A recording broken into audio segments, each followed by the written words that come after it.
আসসালামু আলাইকুম। আন্তর্জাতিক সর্বশেষ আপডেট সংবাদে আপনাকে স্বাগতম। শুরুতেই জানিয়ে দেব সংবাদ শিরোনাম। শুরুতে জানিয়ে দেব ইসরায়েলের পুরো উত্তরাঞ্চল জুড়ে হিজবুল্লাহর রকেট বৃষ্টি, কঠোর জবাব নিচ্ছে, আগ্রাসনের জবাব দিচ্ছে হিজবুল্লাহ। জানিয়ে দেব বৈরুতে বিপাকে পড়ছে বাংলাদেশিরা, পরিস্থিতি ভয়ানক। জানিয়ে দেব নাসারুল্লাহর মৃত্যুতে বিশ্ব নেতাদের কঠোর প্রতিক্রিয়া, তোপের মুখে পড়ল ইসরায়েল। অন্যদিকে ইসরায়েলকে ছাড় দিচ্ছে না প্রতিরোধ যোদ্ধারা, প্রতিশোধ নিচ্ছে বিভিন্ন সংগঠন। সর্বশেষ জানিয়ে দেব ইরান ও ইয়েমেনে চলছে ইসরায়েল বিরোধী বিক্ষোভ, যোগ দিচ্ছেন লক্ষ লক্ষ মানুষ। এতক্ষণ শুনছিলেন সংবাদ শিরোনাম, এবারে বিস্তারিত। ইসরায়েলের পুরো উত্তরাঞ্চল জুড়ে হিজবুল্লাহর রকেট বৃষ্টি, দখলদার বাহিনীর আগ্রাসনের এবার কঠোর জবাব। লেবাননে ইসলামী প্রতিরোধ আন্দোলন হিজবুল্লাহ যোদ্ধারা ইহুদিবাদী ইসরায়েলের পুরো উত্তরাঞ্চল জুড়ে ব্যাপকভাবে রকেট হামলা চালিয়েছে। হিজবুল্লাহ যোদ্ধারা ইসরায়েলি সামরিক বাহিনীর বিমান ঘাঁটিগুলো এবং বহু অবৈধ ইহুদি বসতি লক্ষ্য করে এসব হামলা চালায়। গতকাল ইহুদিবাদী ইসরায়েল মার্কিন নির্মিত F-35 জঙ্গি বিমানের সাহায্যে লেবাননের রাজধানী বৈরুতের দক্ষিণে দাহিয়ে এলাকায় ভয়াবহ আগ্রাসন চালিয়ে 6টি বেসামরিক ভবন সম্পূর্ণ উড়িয়ে দেওয়ার পর হিজবুল্লাহ যোদ্ধারা এই হামলা চালালো। হিজবুল্লাহ এক সংক্ষিপ্ত বিবৃতিতে জানিয়েছে, তারা এক ঝাঁক ফাদি-3 ক্ষেপণাস্ত্র দিয়ে আজ সকালে রামাদ ডেভিড সামরিক ঘাঁটিতে বিমান হামলা চালিয়েছে। এর পাশাপাশি পশ্চিম গ্যালিলীয় অঞ্চলে কাবরি ইহুদি বসতিতেও ক্ষেপণাস্ত্র হামলা চালানোর কথা নিশ্চিত করছে হিজবুল্লাহ। পাশাপাশি ভূমধ্য সাগর তীরবর্তী নাহারিয়া শহরেও ফাদি-1 ক্ষেপণাস্ত্র দিয়ে হামলা চালানো হয়েছে।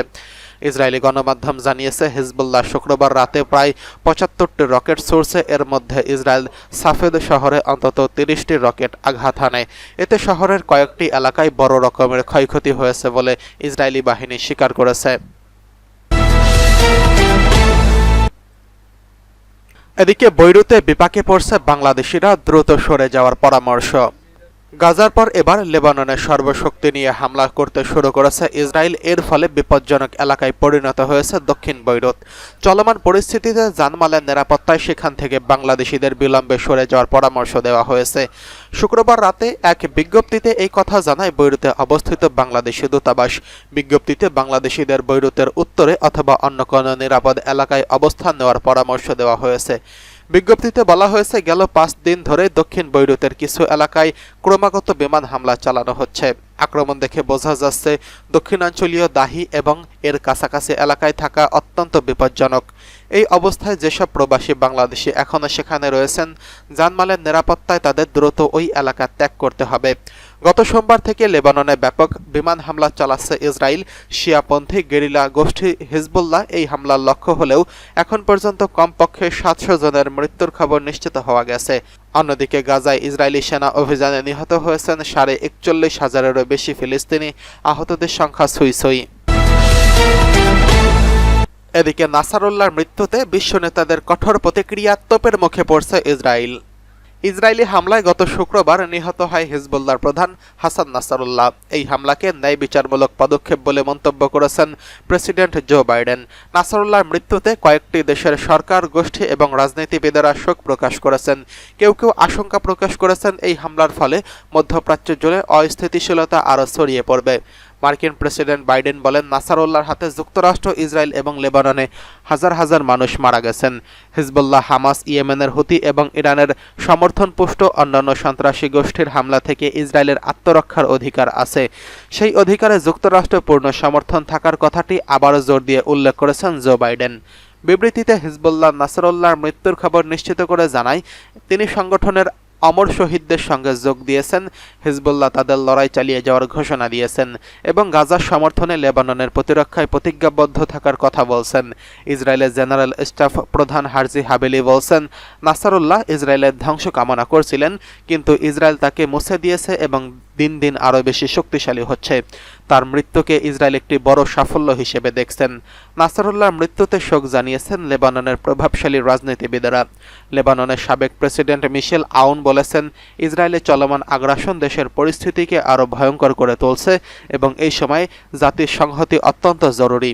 সাবেক প্রধানমন্ত্রী সাদ আল হারিরি এক বিবৃতিতে বলেন, এই হত্যা মধ্যপ্রাচ্যের নতুন সংঘাতের জন্ম দেবে এবং তিনি এই কাপুরুষোচিত কাজের নিন্দা করছেন। ইরানের সর্বোচ্চ নেতা আয়াতুল্লাহ আলী খামেনি নাসারুল্লাহর মৃত্যুতে গভীর শোক প্রকাশ করেছেন এবং ইসরায়েলের এই হামলাকে অপরাধমূলক বলে উল্লেখ করেছেন। তিনি সারা বিশ্বের মুসলিমদের লেবাননের জনগণ এবং হিজবুল্লাহর পাশে থাকার আহ্বান জানিয়েছেন।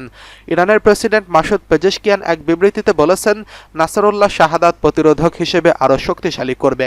ইয়েমেনের গোষ্ঠী হুতি এবং হামাসও নাসারুল্লাহর মৃত্যুতে শোক প্রকাশ করেছেন। তারা নাসারুল্লাহকে একজন মহান নেতা হিসেবে উল্লেখ করেছেন এবং তাদের প্রতিরোধের দৃঢ়তা আরও বাড়ানোর অঙ্গীকার করছেন। তুরস্কের প্রেসিডেন্ট রিসেপ তাইয়েপ এরদোয়ান লেবাননের ইসরায়েলি সাম্প্রতিক হামলার নিন্দা জানিয়েছেন, যদিও তিনি নাসারুল্লাহর নাম সরাসরি উল্লেখ করেননি। ফ্রান্সও ওই ঘটনার পর মধ্যপ্রাচ্যে অস্থিরতা রোধে লেবাননের কর্তৃপক্ষের সঙ্গে যোগাযোগ অব্যাহত রাখার কথা জানিয়েছেন। বিশ্বজুড়ে নাসারুল্লাহর মৃত্যুর পরিপ্রেক্ষিতে বাড়ছে উদ্বেগ, বিশেষ করে মধ্যপ্রাচ্যে নতুন সংঘাতের সম্ভাবনা নিয়ে শঙ্কা প্রকাশ করা হচ্ছে। ইসরায়েলকে ছাড় দিচ্ছে না প্রতিরোধ যোদ্ধারা, কঠোর প্রতিশোধ নিচ্ছে হিজবুল্লাহ। গাজা অভিযানের মধ্যে নতুন করে লেবাননে হামলা জোরদার করছে ইসরায়েল। শুক্রবার রাতে দেশটির রাজধানী বৈরুতে ভয়াবহ বিমান হামলা চালিয়েছে লেবাননের প্রতিরোধ যোদ্ধাদের প্রধান নেতা হাসান নাসরুল্লাহকে হত্যা করেছে তারা।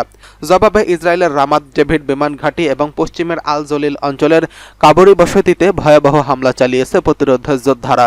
হামলায় ফাদি 1, ফাদি 3 রকেট ব্যবহার করা হয়, এই খবর জানিয়েছেন আল মায়াদিন টেলিভিশন। পৃথক এক বিবৃতিতে প্রতিরোধ যোদ্ধারা আজও জানিয়েছে, এই হামলায় গাজায় অবস্থানরত স্থির প্রতিজ্ঞ ফিলিস্তিনি জনগণের প্রতি সমর্থনের অংশ হিসেবে এবং লেবাননের শহর, গ্রাম ও বেসামরিক নাগরিকদের উপর ফিলিস্তিনিদের আক্রমণে প্রতিশোধ পরিচালিত হয়েছে।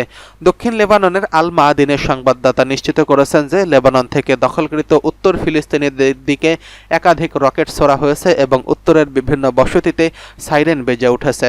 ইসরায়েলি সংবাদ মাধ্যমে জানিয়েছে, হাইফার গুরুত্বপূর্ণ উত্তর পূর্বাংশে বিভিন্ন বসতিতে সাইরেন বেজে উঠেছে এবং পূর্ব ও পশ্চিম এবং মধ্য আল জালিলের অধিকাংশ এলাকাতেই সাইরেন বাজার শব্দ শোনা গেছে। ইসরায়েলি সেনাবাহিনী জানিয়েছে, তারা লেবাননের দিক থেকে আল জালিল অঞ্চলে 10টি রকেট নিক্ষেপ শনাক্ত করেছে এবং সেগুলো প্রতিহত করতে ক্ষেপণাস্ত্র নিক্ষেপ করছে। ফিলিস্তিনে অবস্থানরত আল মায়াদিনের সংবাদদাতা উল্লেখ করেছেন, কেন্দ্রীয় অঞ্চলে বিস্ফোরণের শব্দ শোনা গেছে। তিনি আরও জানিয়েছেন যে মাত্র কয়েক মিনিটের মধ্যে 100টিরও বেশি শহর, গ্রাম এবং বসতিতে সাইরেনের শব্দ শোনা গেছে এবং 1 মিলিয়নেরও বেশি ইসরায়েলি বসতি স্থাপনকারী সারা রাত আশ্রয় কেন্দ্র কাটিয়েছেন। মূলত এই হামলার মাধ্যমে লেবাননের দক্ষিণ ও বেকা উপত্যকা এবং দক্ষিণ বৈরুতের বিভিন্ন এলাকায় হামলা চালানো হয়েছে। ইসরায়েলের ব্যাপক হামলা এবং হিজবুল্লাহর প্রধান হত্যার কঠোর জবাব দিচ্ছে যোদ্ধারা। এদিকে ইরান ও ইয়েমেনের ইসরায়েলের বিরুদ্ধে ব্যাপক বিক্ষোভে অংশ নিয়েছে লক্ষাধিক মানুষ। ফিলিস্তিনের গাজা ও লেবাননের বৈরুতে ইহুদিবাদী ইসরায়েলের বর্বর আগ্রাসনের প্রতিবাদে ইরান ও ইয়েমেনে বিশাল বিক্ষোভের সমাবেশ অনুষ্ঠিত হচ্ছে। রাজধানী তেহরানে ফিলিস্তিনের স্কোয়ারে গতরাতে হাজার হাজার মানুষ বিক্ষোভ করেন। বিক্ষোভকারীরা মার্কিন মদতপুষ্ট ইসরায়েলি হামলার নিন্দা জানিয়েছেন। ইসরায়েল ধ্বংস হোক, আমেরিকা ধ্বংস হোক বলে স্লোগান দিচ্ছেন। এর আগে জুমার নামাজের পর তেহরানে ইনকিলাব স্কোয়ারে বিক্ষোভ করছেন। বিক্ষোভকারীদের হাতে হিজবুল্লাহ প্রধান হাসান নাসরুল্লাহ ছবি এবং ফিলিস্তিন ও হিজবুল্লাহর পতাকা ছিল। তারা ইসরায়েলের ধ্বংস, লেবাননের বিজয় বলে স্লোগান দিচ্ছেন। এ সময় তারা ইসরায়েল ও যুক্তরাষ্ট্রের পতাকায় আগুন দেয়। ইরানের অন্যান্য শহরেও গতকাল জুমার নামাজের পর বিক্ষোভ করা হয়েছে। দক্ষিণ খোরাসানের মানুষ নিপীড়িত ফিলিস্তিনি এবং লেবাননের জনগণের মধ্যে সোচ্চার হয়েছেন। গোলেস্তানে ইরানি কাবিরাও জুমার নামাজের সময় ফিলিস্তিনপন্থী কবিতা আবৃত্তি করে গাজাবাসীর প্রতি তাদের সমর্থন প্রকাশ করেছেন। এছাড়া সিস্তান, বেলুচিস্তান, তাবরিজ, ফার্স, কুহেলিকোয়, বুয়েহ আহমদ প্রদেশে ইসরায়েল বিরোধ বিক্ষোভে সামিল হয়েছে হাজার হাজার লক্ষ লক্ষ মানুষ। গতকাল ইরানের পাশাপাশি ইয়েমেনে ও বাহরাইনে বিক্ষোভের খবর পাওয়া গেছে। ইয়েমেনের রাজধানী সানায় হাজার হাজার মানুষ বিক্ষোভে অংশগ্রহণ করছেন। বিক্ষোভের সময় বিক্ষোভকারীদের অনেকের হাতে রাইফেল ছিল, কেউ কেউ প্লাকার্ড হাতে আসেন। ইসরায়েলের মিত্র বাহরাইনেও গাজা ও লেবাননের সমর্থনে এবং ইসরায়েলি আগ্রাসনের বিরুদ্ধে বিক্ষোভ করছেন।